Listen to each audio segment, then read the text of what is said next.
I froze in the doorway, the envelope trembling in my hand. Her handwriting, so familiar, so intimate, sprawled across the front. For you. I had thought we were past secrets, past half-truths. But the words inside made my chest tighten. A vice of confusion and disbelief. I went to Mark's birthday. I didn't tell you. I didn't want you to feel left out. I needed to see him. I read it twice, then a third time, each word twisting inside me like a knife. Mark. Her ex. The name felt foreign and poisonous. She had smiled at me that morning, kissed me lightly on the cheek, and whispered about her plans to visit the farmer's market. The truth had been hiding behind her casual smile. A lie so effortless it made my stomach churn. I found her in the kitchen later, humming softly, stirring a pot of soup as if nothing had happened. Her hair caught the light, strands of gold drifting lazily across her shoulders. My hands itched to shake her, to demand the truth, but the words came out softer, almost strangled. Why?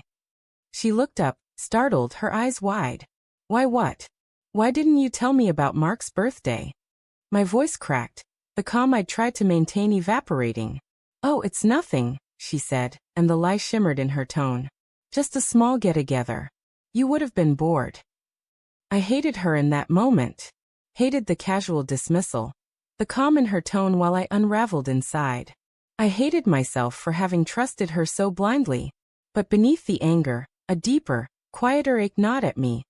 A heartbreak that felt like slow poison. The evening air was heavy when I drove aimlessly, streets glistening from a recent rain.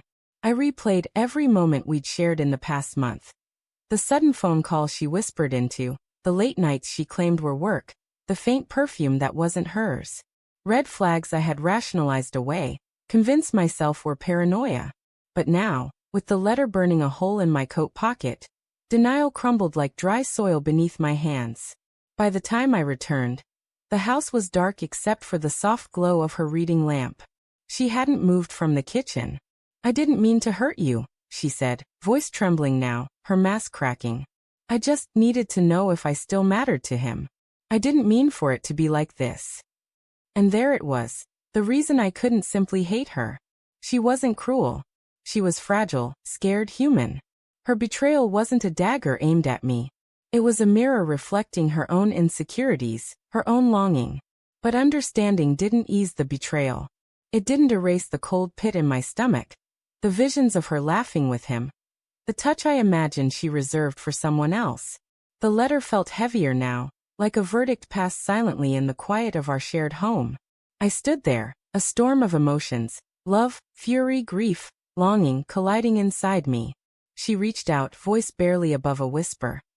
Can we try to fix this?